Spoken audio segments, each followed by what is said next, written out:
students. So today we will continue the already completed topic of our video, that was horizontal projectile, then oblique projectile, then after oblique projectile we are coming to our next part, that was maximum height, then total time, range and nature. So out of that हमने क्या complete किया है? हमने complete किया है हमारा nature of projectile, trajectory sorry of projectile parabolic था। हमने y और x के बीच में एक रिलेशन डेवलप किया था, और y और x के बीच का जो रिलेशन डेवलप किया था वो y in 1 degree x in degree y directly proportional to x square से पैराबोलिक हो रहा था। Then we are having next one, that is our maximum total time of flight. And for total time of flight मैंने आप बहुत अच्छा सा एक सीक्वेंस समझाया, उसमें जितना समय ऊपर जाने में लगता है उतना ही समय प्रोजेक्टाइल मोशन में बॉडी को नीचे आने में लगता है। Total time of ascent and total time of descent हमेशा बराबर होता है, और उसके हिसाब से मैक्सिमम हाइट तक पहुंचने के लिए हमने टाइम निकाला था 2u sin theta upon g, u sin theta upon g, और उसके बाद हमने मैक्सिमम हाइट पर वेलोसिटी को जीरो बना के, और देन उसके बाद जब हम टोटल टाइम ऑफ फ्लाइट निकाल रहे थे तो time of flight equals to time of ascent plus time of descent हो रहा था। Time of ascent plus time of descent total मिला के 2u sin theta upon g बन रहा था। वहां तक हम पिछले वीडियो में ऑलरेडी अपलोड कर चुके हैं। So then we are coming to the next part.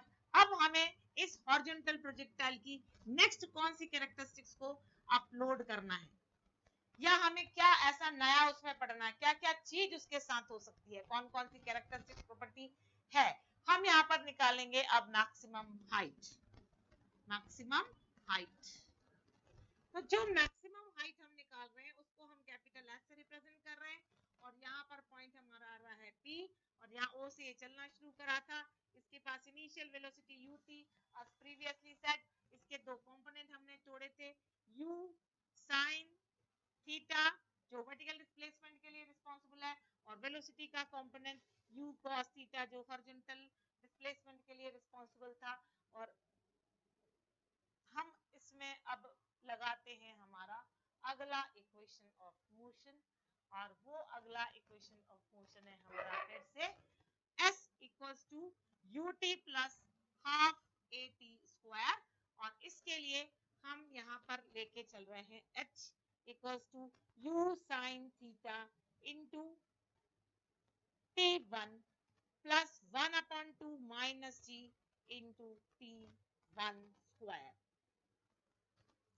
t1 square हमने क्यों लिया है यहाँ पर t1 square, because time to reach up till p was considered as t1, total time of ascent was considered as t1, and that time t1 equals to 2u sin theta upon g। कैसे निकला था ये t1? v equals to u plus at था, 0 equals to u plus minus G into sine theta निकला था, और इसके हिसाब से हमारे पास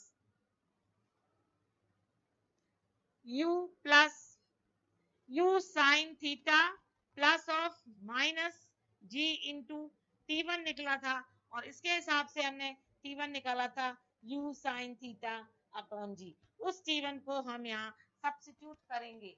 जब मैक्सिमम हाइट हम निकाल रहे हैं तो h equals to u sin theta, देखिए h equals to u sin theta into u sin theta upon g minus of 1 upon 2 g u sin theta upon g whole square.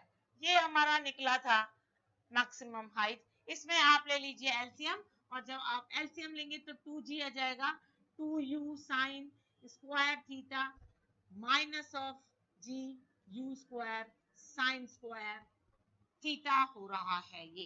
तो यहाँ से आपको मैक्सिमम हाइट मिल रही है you square sine square theta upon 2g। ये आपका formula maximum height के लिए, और ये हमारा ऑब्लिक प्रोजेक्टाइल का मैक्सिमम हाइट का फॉर्मूला मिल रहा है।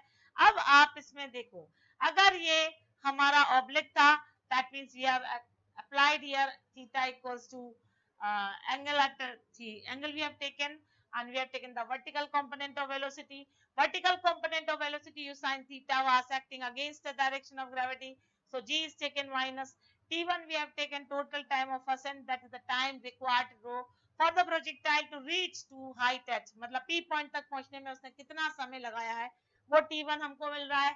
हमने सारी value second equation of motion के इर्द गिर्द घूम रहा है पूरा ये प्रोजेक्टाइल, और सेकेंड इक्वेशन को हमने लेके h equals to u sin theta t1 plus half 1 2 minus G into t1 square हो जा रहा है, और उसमें हमने t1 की वैल्यू सब्स्टिट्यूट करी. एलसीएम लेके हम ये देख रहे हैं कि h हमारा आ रहा है u square sine square theta upon 2g. और इसमें एक चीज आप और देखिए कि ये जो थीटा है, ए मैक्सिमम हमारा h मैक्सिमम अगर हमको चाहिए तो x मैक्सिमम के लिए डायरेक्टली प्रोपोर्शनल आ रहा है हमारा साइन स्क्वायर थीटा, क्योंकि ये दोनों टर्म हमारे कांस्टेंट होते हैं, और थीटा की वैल्यू 90 पर मैक्सिमम, मतलब साइन 90 इक्वल्स टू 1 हो जाता है, तो h मैक्स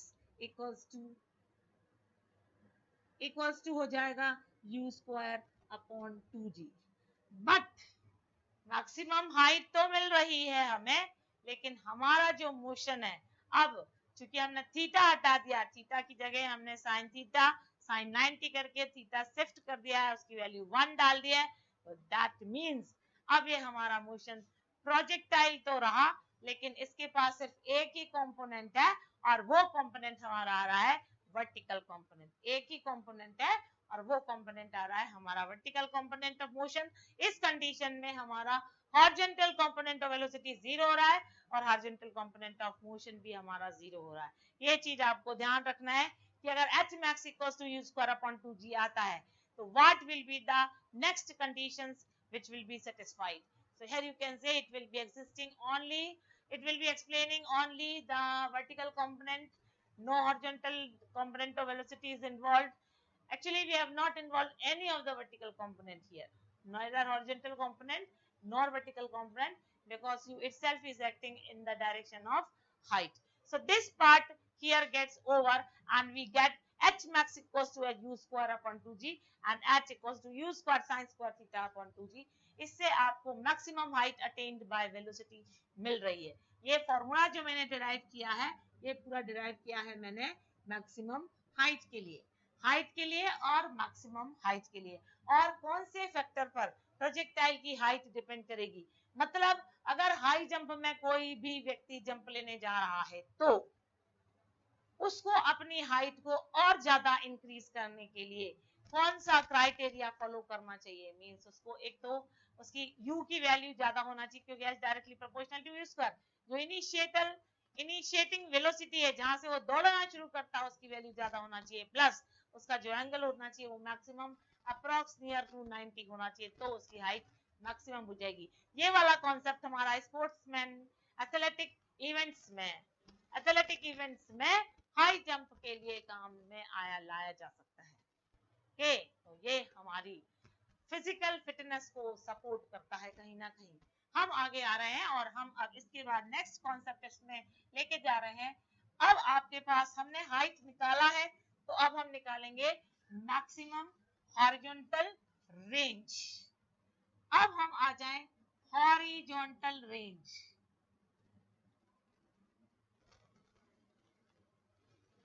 सबसे इंपॉर्टेंट पार्ट है प्रोजेक्टाइल का, जिसका नॉलेज हमारे लिए बहुत बहुत बहुत बहुत ज्यादा वैल्यूएबल है.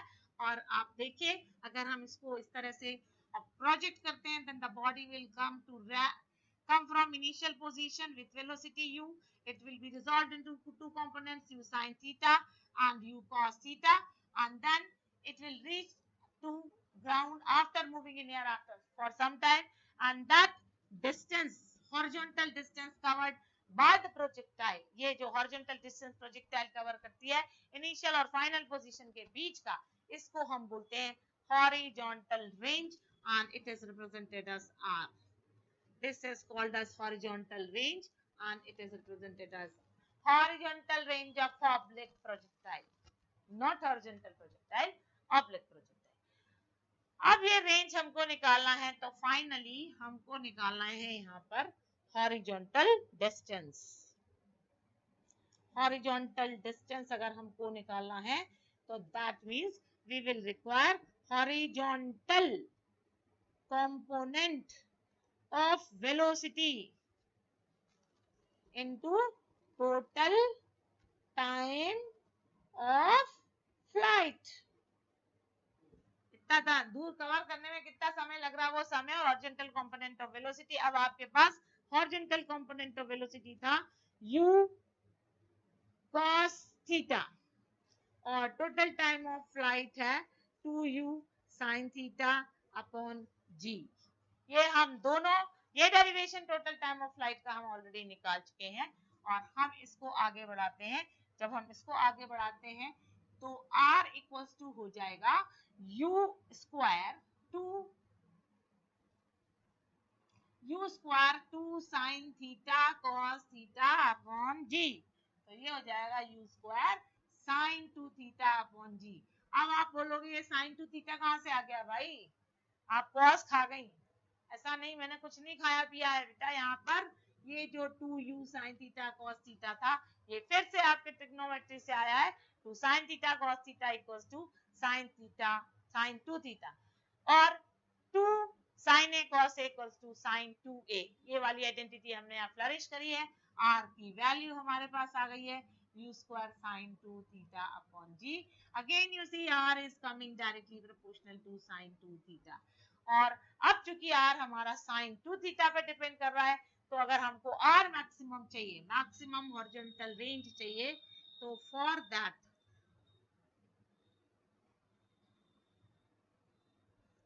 This sin 2 theta should B maximum, सबसे ज्यादा वैल्यू उसकी होना चाहिए। sin 2 थीटा की वैल्यू सबसे ज्यादा होना चाहिए और अगर sin 2 थीटा की वैल्यू सबसे ज्यादा है तो sin 2 theta should be equal to 1, क्योंकि sin थीटा की किसी भी पार्ट में सबसे ज्यादा वैल्यू 1 होती है। यहाँ पर हमारे पास आ रहा है sin 2 theta equals to sin 90। तो थीटा की वैल्यू आपकी 90 अपॉन 2 दैट मींस 45 डिग्री आ रहा है। तो r मैक्स के लिए जो कंडीशन यहाँ सेटिस्फाई हो रही है वो कंडीशन दो है। एक तो u स्क्वायर इनिशियल वेलोसिटी बहुत ज्यादा होना चाहिए और उसके बाद हमारे पास जो थीटा है जिस एंगल पर हम प्रोजेक्टाइल को प्रोजेक्ट कर रहे हैं उसकी वैल्यू 45 डिग्री होना चाहिए। ये कहाँ यूज होता है, जैवलिन थ्रो, डिस्कस थ्रो। आपने देखा होगा वो बहुत तेज से रन करते हैं जैवलिन थ्रो फेंकने के लिए और फिर उसके बाद वो जैवलिन थ्रो को फेंकते हैं। उसका रीजन ये है कि जब वो जैवलिन थ्रो को फेंकते हैं तो एक तो इनिशियल वेलोसिटी बढ़ाते हैं यू की वैल्यू बढ़ाने के साथ साथ एक चीज और है उसमें कि अगर अपन को जैवलिन थ्रो लेना है तो उसको स्पिनिंग मोशन दे देते हैं। स्पिनिंग मोशन में क्या है कि वो आगे हम पढ़ेंगे भी कि जैसे कोई चीज स्पिन करती है ना तो स्पिन करने में ऊपर की वेलोसिटी कम नीचे की वेलोसिटी ज्यादा हो जाती है। मतलब ऊपर स्पिन करेंगे तो ये डायरेक्शन वेलोसिटी का अपोजिट हो जाता है, ठीक है ना। ऊपर वाला अलोंग चलता है नीचे वाला अगेंस्ट चलता है, तो ऊपर वाली वेलोसिटी ज्यादा हो जाती है नीचे वाली वेलोसिटी कम हो जाती है। और एक पार्ट है जिसमें प्रेशर और वेलोसिटी इनवर्स प्रोपोर्शनल है जो हम बर्नौली थ्योरम में पढ़ेंगे। तो उसके कारण स्पिनिंग इफेक्ट आता है। वो जो स्पिनिंग इफेक्ट एक्चुअली आ रहा है उस स्पिनिंग इफेक्ट से क्या होता है कि ये जो हमारा जावलिन है वो स्पिन भी करता हुआ निकलता है। जब स्पिन करता हुआ निकलता है तो उसको इजी उसका प्रेशर जो जिसके अंदर उसको निकलना है जिससे पियर्स आउट करना वो प्रेशर कम होता चला जाता है और वो प्रेशर जब कम होता चला जाता है तो क्या होता है कि वो ज्यादा लंबा डिस्टेंस कवर करता है। प्लस थीटा की वैल्यू 45 डिग्री है ही तो उससे हमारा मैक्सिमम डिस्टेंस मिलेगा आपको। तो ये सारे जो कैरेक्टरिस्टिक्स हैं ये हम कहाँ फॉलो कर रहे हैं, एथलेटिक इवेंट्स में, स्पोर्ट्स इवेंट्स में नहीं, यही अकेला नहीं यूज कर रहे हैं बेटा। डिफेंस में भी आप देखो बहुत सारे आर्म्स एंड एम्यूनिशंस हैं, हमारे जो गन्स हैं जो बुलेट्स हैं वो सब प्रोजेक्टाइल है, सब कुछ प्रोजेक्टाइल के रूप में फॉर्म करता है।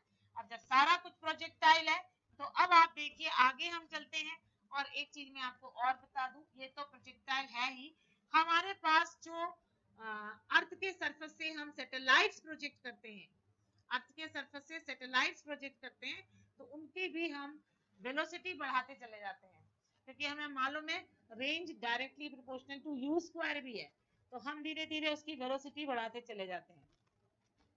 और एक कंडीशन ऐसी आती है जब ये वेलोसिटी, ये ट्रेजेक्ट्री है ये 1, ये ट्रेजेक्ट्री है 2 और ये ट्रेजेक्ट्री है 3। अकॉर्डिंग टू एंगल ट्रेजेक्ट्री हमारी, अकॉर्डिंग टू द वेलोसिटी हमारी जो ट्रेजेक्ट्री है उसकी जो रेंज है वो बढ़ती चली जाती है। और एक कंडीशन ऐसे आती है कि वो ट्रेजेक्ट्री का जो पाथ है, क्योंकि कर्वलीनियर है, वो ट्रेजेक्ट्री का पाथ जो है अर्थ के पाथ, अर्थ के सरफेस के पैरेलल हो जाता है। और जैसे ही वो पैरेलल हो जाता है and under the effect of gravitational pull, what happens, this will never fall on the surface of earth, finally it starts to rotate, धीरे धीरे वो अर्थ के चारों तरफ चक्कर लगाने लगती है। ये कहीं ना कहीं एक छोटा सा कॉन्सेप्ट हम प्रोजेक्टाइल में से डालते हैं जब हम अर्थ के सरफेस पर प्रोजेक्टाइल्स को अर्थ के सरफेस से सैटेलाइट्स प्रोजेक्ट करके अर्थ के चारों तरफ ऑर्बिट में प्रोजेक्टाइल्स को सेट करते हैं। तो little link of this projectile motion is involved there also and defense also in our sports athletic items। मतलब कहीं ना कहीं ये प्रोजेक्टाइल हमें हर तरह का लॉजिकल कॉन्सेप्ट प्रोवाइड कर रही है, हमारे एंटरटेनमेंट में, हमारे डिफेंस में, हमारे एस्ट्रोनॉमी में, और बहुत सारी चीजें हैं। जो स्प्रिंकलर्स होते हैं, वो कितनी दूर तक पानी फेंकेंगे, कहाँ तक इनसे सिंचाई हो सकती है, उसके लिए भी जब हम ये बनाते हैं, होल्स बनाते हैं साइड में, तो वो भी एक तरह का प्रोजेक्टाइल मोशन की तरह बिहेव करने लगता है। तो हर फील्ड में फिजिक्स का लॉजिक डायरेक्टली और इनडायरेक्टली इन्वॉल्व तो है। और फिर हम जब ये बोलते हैं कि फिजिक्स बनाया किसने, तो हमें एक बार इस चीज का मंथन जरूर करना चाहिए कि फिजिक्स बनाया, बहुत अच्छा बनाया, और हम इसे अच्छे से मन लगा के पढ़ेंगे ताकि हम भी कहीं ना कहीं कोई नए कॉन्सेप्ट को डेवलप करने में आगे हमारा नाम रोशन हो जाए। जैसे फोर्स का यूनिट न्यूटन, तो हमने फोर्स का यूनिट न्यूटन क्यों रखा, क्योंकि फोर्स के बहुत सारे कॉन्सेप्ट न्यूटन की थ्योरी पे के हिसाब से बने हुए थे और हम न्यूटन के नाम को अमर करना चाहते थे। जब तक फोर्स को हम पढ़ेंगे तब तक न्यूटन शब्द in honor of our great scientist Isaac Newton will remain. So like that, we should work hard to study all the logics and concepts of physics. Thank you. I am concluding the session for today.